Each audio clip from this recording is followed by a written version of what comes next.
감정시계의 사장으로 성가체, 하룻밤 사이에 마음을 정돈하는 기간이다. 성가체는 제 모든 문제는 잠을 못 자서 생깁니다. 잠만 푹 자게 해주세요. 진료실에서 자주 듣는 하소연이다. 수면제 없이 꿀잠을 자보려고 안간히 힘을 써왔지만 모두 허세였다는 사람들. 불면은 견딜 수 없는 고통이다. 밤이 깊어질수록 눈꺼풀만 무겁지만 의식은 또렷해지고 자고 싶다는 욕망은 점점 갈망으로 절망으로 바뀐다. 잠을 못 잘 뿐이지만 삶 전체가 붕괴되는 느낌이다. 이때 많은 사람들은 스스로를 탓한다. 내가 예민해서 그런가? 의지가 부족해서? 하지만 불면은 절대 개인 탓이 아니다. 오히려 수면은 가장 비의지적인 회복행위다. 잘 자고 싶다고 잘 잘 수 있는 것이 아니라는 말이다. 이를 심리적인 문제로 축소해서도 안 된다. 수면은 생물학적으로 정교하게 설계된 리듬이다.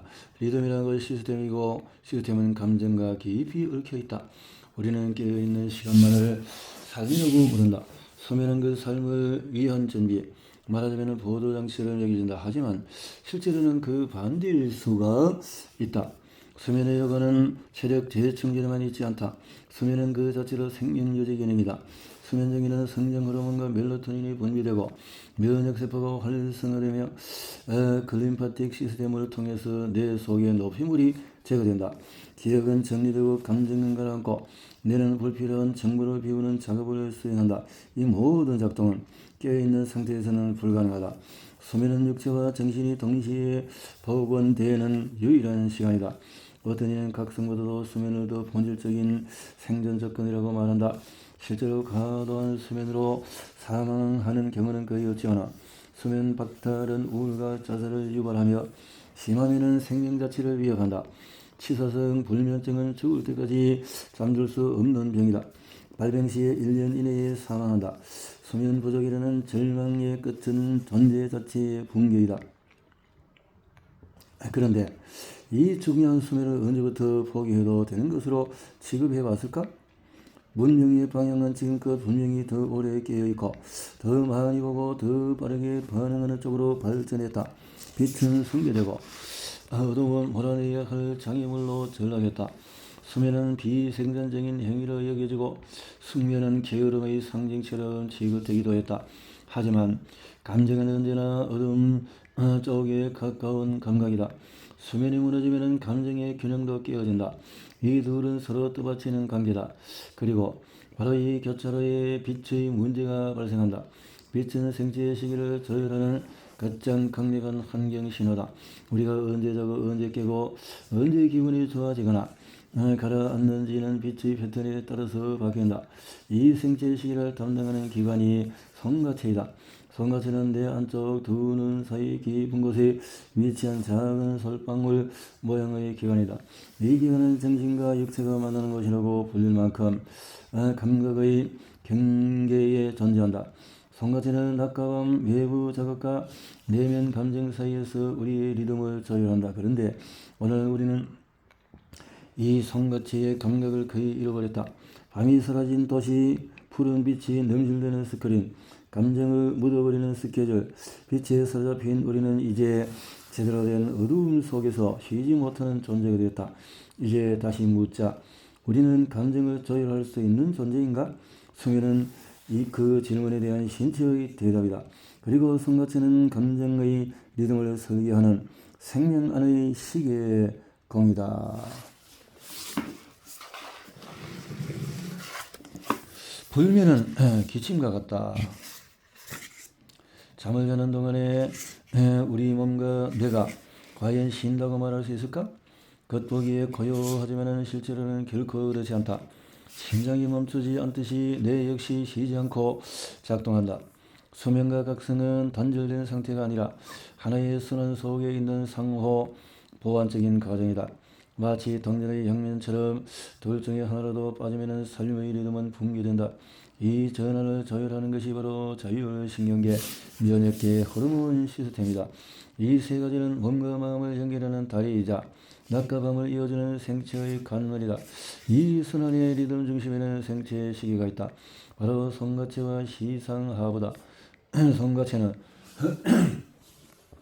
밤이 되면 멜라토닌 분비를 늘리고 아침이 되면 그 분비를 멈춘다.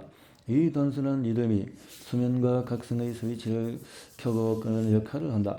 르네 데카르트는 성가체를 정신과 육체가 만나는 지점이라고 보았고, 실제로 이 기관은 외부 자극과 내면 감각 사이에서 감정의 리듬을 결정짓는 중추로 작동한다.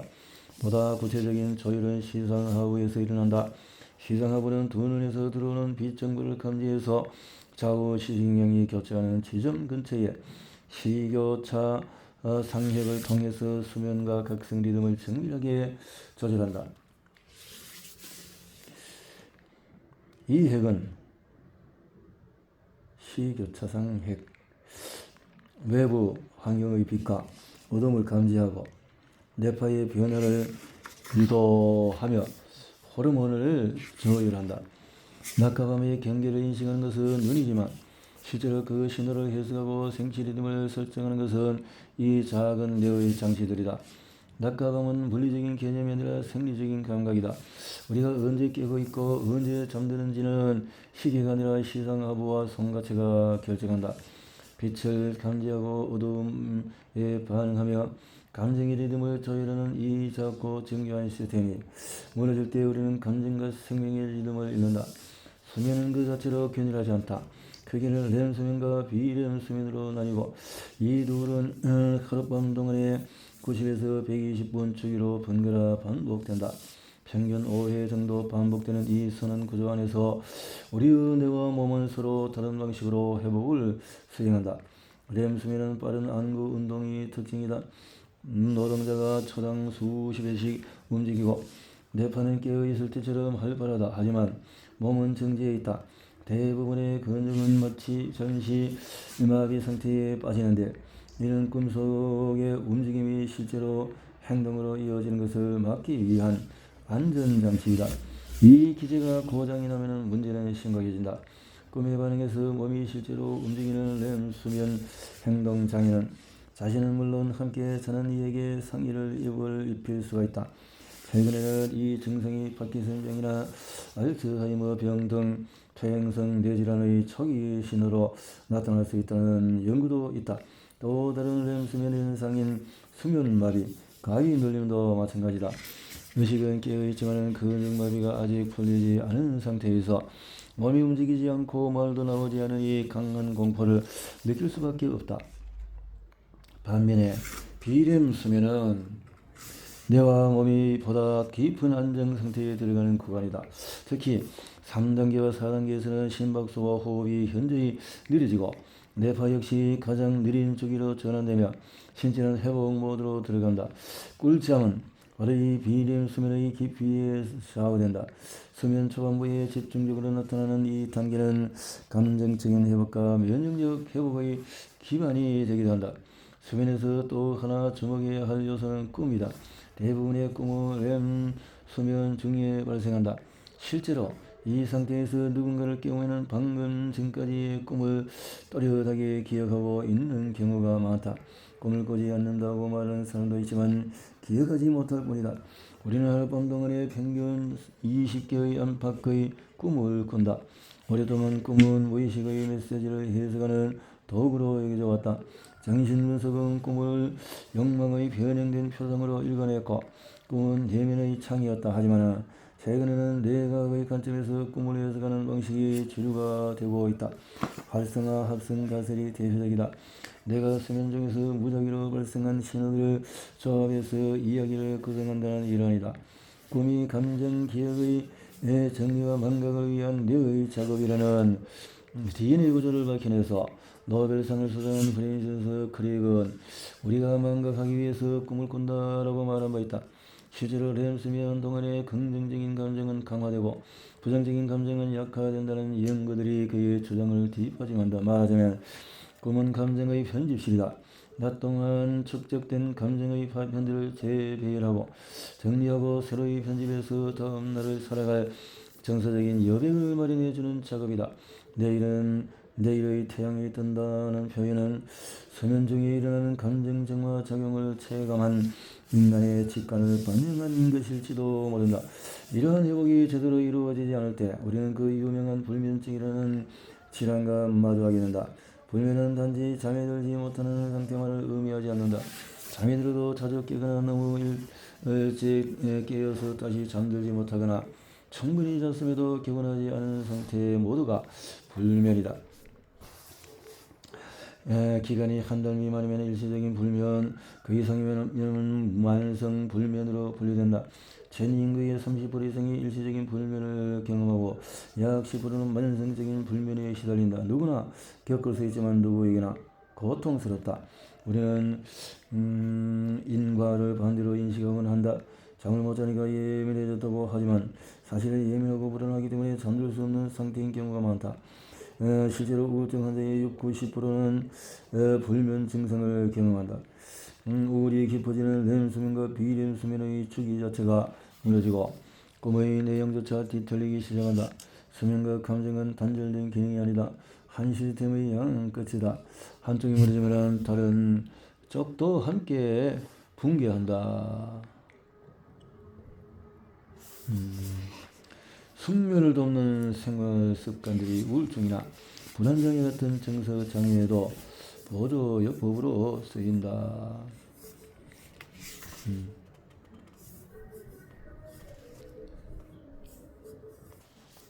내 후면의 조율자, 내 후면의 조율자, 송가체.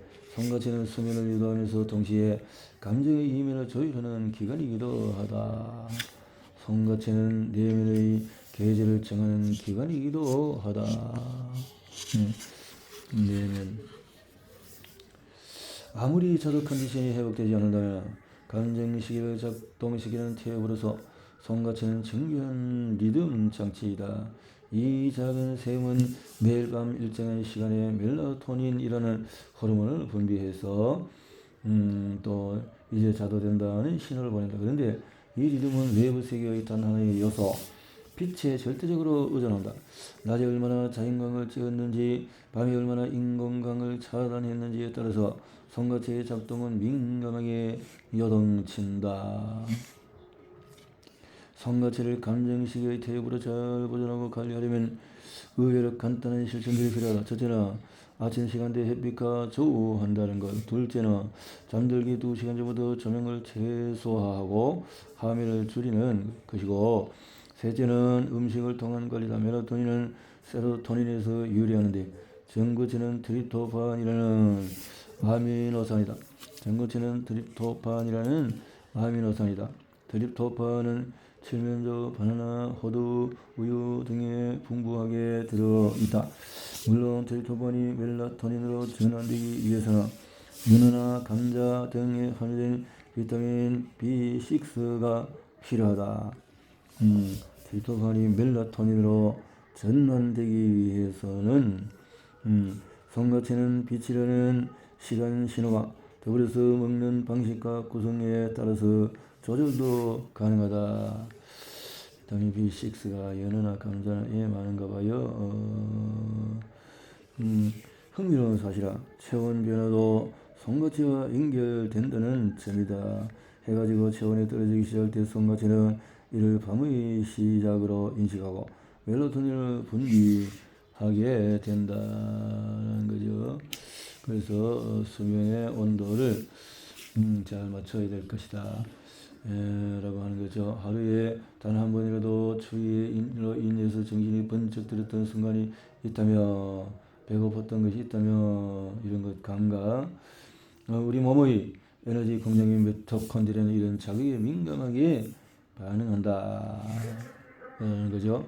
우리는 보통 깨어있는 동안 채우고 잠들어 있을 때 비운다고 믿는다. 내일을 위해서 오늘 밤에는 꺼져 있어야 한다고 생각한다. 하지만 생명은 그보다 정교한 리듬을 따른다.